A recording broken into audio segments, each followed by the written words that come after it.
Here we go, ladies and gentlemen. In our earlier video, we did an update on everything going on with the Lancia. The Lancia is going to be in hibernation for a little bit because we're waiting on answers for parts. But we are now working on the 66 Wagyu, as we call it here at the shop. So we've got tons of parts. I still have a couple left to get painted, but we can't really do a whole lot with the painting right now because the weather's just not conducive as of yet. So we're cleaning up some of the parts, and this, ladies and gentlemen, is what you call a stupid clean window. This is the back window for the tailgate, which we're still waiting on information on if we can get one. We think we have one, but we're not sure yet. The guy's supposed to send us some pictures so we can verify that it matches everything we need. But that window came out so clean. Couple of tips and tricks that you can do to clean your windows.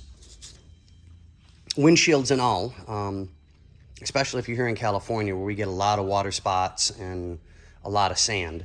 If you take Bon-Ami cleanser, B-O-N-A-M-I, and you use quadruple zero steel wool, okay, quadruple zero steel wool, and you just gently mist the window, and as you can see,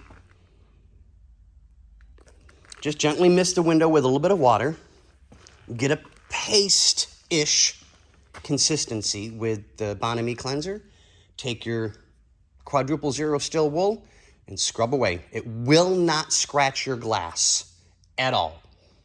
Now you have to remember that your quadruple zero steel wool is going to break up. So if you don't rinse everything super clean, you're going to have little tiny rust marks.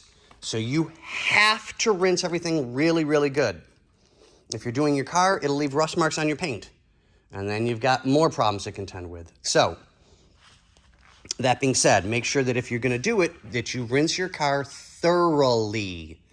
And I do mean thoroughly, so that you get all the residue and the dirt and the debris off the windows, and you get any residue and dirt and debris from the quadruple zero steel wool, so that you don't leave any issues on your glass or on your car.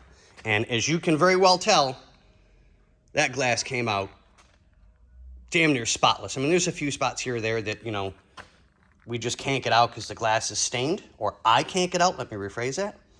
And there's a few spots that are imperfections in the glass, some scrapes and stuff like that was there before the owner of the car now has it.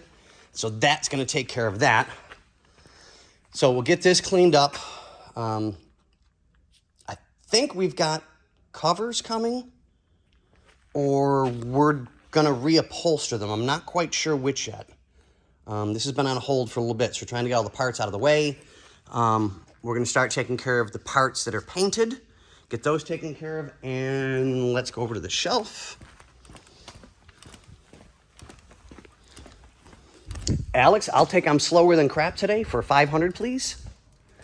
We have the Dynamat in. It's really good. It's not Dynamat, but it's the aftermarket version of it. We've used it in several shops. We've used it in several cars. And it really is utterly amazing. We love the stuff. It does a great job. So we're very happy to be able to have that here. So that'll take care of that and get that done. And as you can tell, we have a ton of parts for the 66 wagon. We really do. It's going to be a project, which we can't wait. The leaf springs just showed up, so we'll be tackling that soon. But today's pretty much going to be interior, get the floor taken care of. Let's get out there and show you guys what we need to do, because it's ready to go. So let's get this taken care of. Sorry about the noise. We got planes today, and what an amazing view every morning. Every morning we get to see that. So as you can tell, we've got to get started on getting the surface rust and everything taken care of. We don't want it getting any worse. We'll do a little bit of scuffing, some sanding, you know, make sure things are solid and clean, get everything vacuumed out, blown out, and taken care of. This car has a secret coming soon. We're not going to let anybody know as of yet because it was only discussed with the owner who approved it for the work and stuff for the top. So we're going to do our best to get everything we can in, spend the time, get everything taken care of, get all this scraped out and done and looking pretty again like it's supposed to. So that's going to be some time-consuming work. We've got to get this taken care of. The other side's just as bad, if not worse. So we're getting there. Let's give you guys an update on the other side. Yeah, see this side, there's just a lot more to it. This is really, really bad in here. And as you can tell, the floor is just, we've got the plugs to do the holes because that's the way they're supposed to be done. It's just in case the floorboards get soaked with water, you just pop the plug and it drains.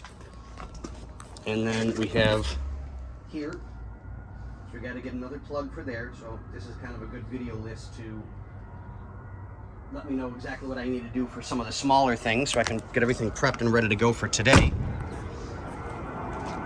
We're still waiting on the back door because we already know how bad that is. There we go. I mean, that's just utterly destroyed. So we got everything going on.